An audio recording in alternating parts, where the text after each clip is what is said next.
Hi y'all, I'm going to go ahead and go through the two examples that we did in class, and so that you guys can have this video to fall back on whenever you're doing this stuff at home. I'm going to do number 1 and number 4. So we're going to be calculating empirical formulas from percentages, and then we're going to go the other way and we're going to calculate the mass percent compositions from an empirical formula. So number 1. Hopefully you guys can see this. Number 1.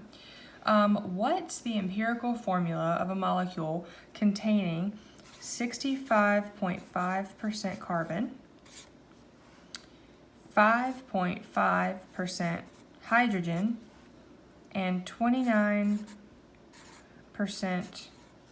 oxygen? Okay, so right off the bat, we know that because we have percentages, we can get rid of all of these percent signs because we are going to assume that we are going to have a 100-gram sample. So the reason we do that is because it makes things 10 times easier. If we assume that we have a 100-gram sample, then 65.5% of that sample would be 65.5 grams. So you can replace all of these with grams. And then whenever you do that, then we need to convert these to moles. If you remember, moles is a quantity of atoms. So for example, if I were to give you this, that's 1 mole of carbon and 4 mole of hydrogen. Okay, so keeping this in mind, we're going to go over here. We're going to set up a conversion factor for each one.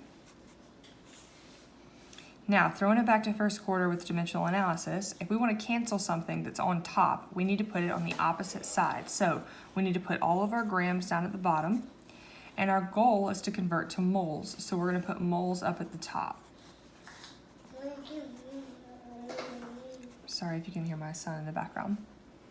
So we are looking for how many moles is equal to how many grams. So we are wanting to know how many grams is equal to 1 mole of carbon, 1 mole of hydrogen, and 1 mole of oxygen. The way that we know this is by looking at our lovely periodic table and looking at our molar mass. So if you remember, if we have an element here, then we have the element symbol, we have the atomic number, and then the little decimal down here, that is the atomic mass. That's the one that we're looking for. So this is what we're looking for. So we have 1 mole of carbon is equal to 12.01 grams. Okay? Now we're going to use this in these conversion factors. So 12.01. We have hydrogen, which is 1.01, and we have oxygen, which is 16.00. Rule of thumb, hundredths place are a great place to round to. So now that we have all of that, all of our grams cancel out. And we can go ahead and solve for moles. So 65.5 divided by 12.01, because really we're multiplying across and then dividing. So that would be 65.5 times 1 divided by 12.01. And whenever you do that, you get approximately 5.45 moles of carbon. You get 5.5 divided by 1.01, you get 5.44 moles of hydrogen, and you get 29.0 divided by 16.00. That would be 2 moles, well, it's 1.81, but I rounded to 2. 2 moles of oxygen. So now that we have this, we want to go ahead and round these two up to 5.5 because that makes our lives a whole lot easier. And then I already rounded this one to 2. Sorry, I messed that up there. So now that we have that, we cannot have something like this. We can't have C 5.5, H 5.5, O2. The O2 is okay, but if you remember from atomic theory, you can't have a part of an atom. So this right here is impossible. So what we're going to have to do is we're going to have to multiply each one of these, starting at 2, so one whole quantity, and keep adding 1 until we get a whole number. I know that probably doesn't make sense to you, but I'll show you what I mean.